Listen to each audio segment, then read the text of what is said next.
voilà ñu xaar ki nga xam ne mooy maître Bamba Cissé ak maître Abdoulaye voilà Fall ñu ngi noonu Ndiaye Gaye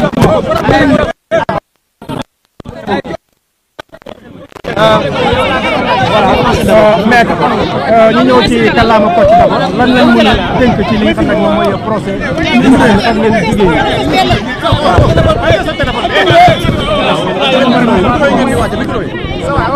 léegi tey tribunal bi dafa décider renvoyer affaire bi d'office dafa renvoyer affaire bi d'office pour convenance personnelle lu ñu naan convenance personnelle mooy juge yi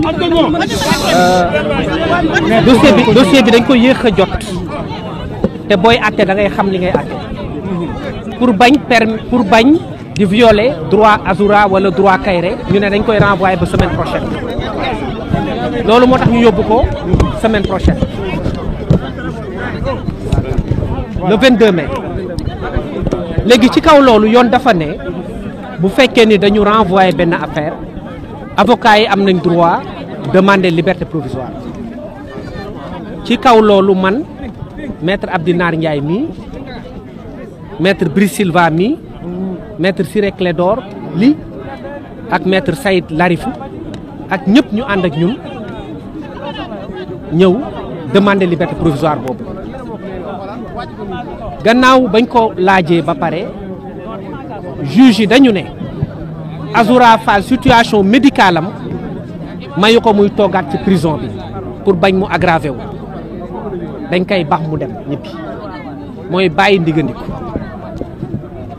Kairé nag dañ koy téye ba le 22 mai ñu àtte leen ñoom ñaar ñëpp loolu moo tax donc dañ ko may liberté provisoire Azoura Kairé day toog ba semaine prochaine incha allah ñëpp toog ñu àtte leen dañ ci gis aussi lenn loo xam ne daf ñu jaaxal ci procès bi parce que dañu ne ay militants benn parti politique bu nga xamante ni moo fi nekkoon au pouvoir dañu ñëw ne ñoom dañuy constitué wu partie civile maanaam dañu dugg ci procès bi ñun ñu jàpp ni Azoura Fall ñaari nit la saaga muy Macky Sall nga xam ni ancien président de la République la ak ministre bu ñuy tuddee Mame Mbaye Niang moomu aussi nekku fi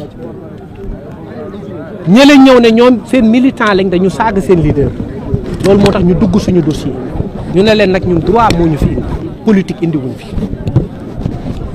te tey yoon am na lu ñu jox ci dëgg parce que bu doon politique rek tey Azoura Fall du génn droit rek moo ko fi génn donc looy politique xamal ne bu duggee ci audience rek da koy yàq mënoo am ndam ci booy def politique ci biir tribunal bi parce que fii droit la ñuy xam ñun nag yàlla dafa def droit boobu moom lañ plaidé ak tuuti xam-xam bi ñu yàlla may ñu jëfandikoo ko ba permettre Azoura génn maintenant ñoom bu ñu ñëwee wala ñi nga xamante ne ñoo nekk seen gannaaw ci procès bi su boobaa dinañ xool ndax li ñuy wax naan ñoom infraction bi nga xamante ni dañ ko def ñoom am nañ ci loo xam ne dañ leen ci gaañ wala yooyu su boobaa dinañ ko apprécier mais li ñuy bañ rek mooy ñu polier suñu procès mooy ñoo xamante ni dañuy ñëw di def politique te dañ leen di ñaan ñu bañ ñu indil benn problème benn incident parce que ñun xamuñu yoon ñun droit rek lañ xam en français donc je dirais que à la suite d'une décision d'office qui a été ordonnée par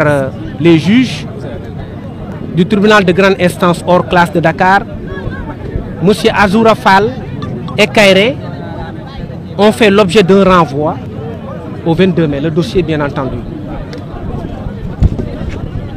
Le renvoi est tiré du motif d'une convenance personnelle qui ne peut pas être étalée sur la place publique. Mais en tout état de cause, les juges ne sont pas encore suffisamment préparés pour juger l'affaire parce qu'ils ont reçu le dossier très tardivement hier. Ça se conçoit bien et ça se comprend. Parce que pour juger des hommes aussi, il faut connaître ce sur quoi porte leur affaire. Donc nous nous en réjouissons. Pour nous, il n'y a pas de problème sur le principe. Maintenant, le renvoi ayant été ordonné au 22 mai, il nous est loisible, conformément à la loi, de demander la liberté provisoire. Et nous-mêmes, Maître Abdinar Ndiaye, ici présent à ma droite, Maître Brice Silva à ma gauche, Maître Ciré Clédor Ly et Maître Larifou Saïd, ainsi que d'autres excellents confrères, ont participé à demander une liberté provisoire de M. Azora Fall et de M. Kairé. Le tribunal s'étant retiré pendant un temps plus ou moins long, malgré l'opposition du parquet, parce que le parquet s'est opposé à la demande de mise en liberté provisoire, le tribunal a passé outre et a ordonné la liberté provisoire de M. Azora Fall, qui avait un dossier médical très parlant, qui avait été produit depuis l'enquête préliminaire. Azora Fall a été mis en liberté provisoire et Kairé maintenu jusqu'au 22, date à laquelle ils seront tous les deux jugés et feront face à leur juge.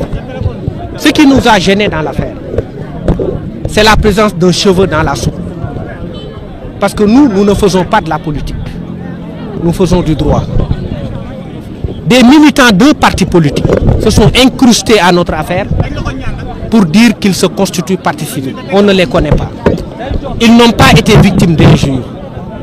C'est Macky Sall qui a été destinataire des injures dont on parle. Et M. Mamba Niang. Et nous allons démontrer que cette constitution de partie civile est irrecevable. Et mieux, elle est même ridicule, parce que ça va polluer le procès. Nous ne tomberons pas dans le piège de la politisation, nous resterons sur le terrain du droit. Parce que ce qui a permis aujourd'hui à Azora Fall de sortir, c'est le droit, ce n'est pas la politique. Le message qu'on peut retenir de cette affaire, dans l'ensemble, c'est que la justice est devenue impartiale. Quel que soit le bord par lequel on peut se situer, si on transgresse les normes sociales, on doit faire face à la justice. Et soyons prêts à faire face à la justice par quelque bord que ce soit. Si demain, on prend un militant d'un bord, qu'il ne crie pas sur tous les toits, qu'il a été injustement arrêté. Parce que l'exemple a été donné. Le tocsin a été sonné. Azora Fall qui est parti, qui est membre du parti au pouvoir, ainsi que Kairé ont été emprisonnés, et Kairé le sera encore au moins pour une semaine. Donc le message a été compris, et je pense que ça a été compris non seulement par le parti au pouvoir, mais par toutes les parties. Et ceux qui décriaient la justice n'ont plus d'arguments. Si on les arrête demain, ils doivent faire face à la justice, et de façon digne, sans crier sur tous les toits, quelque injustice que ce soit. Donc c'est le message qu'on peut retenir du procès Azora Fall et Kairé. D'accord. Voilà, merci.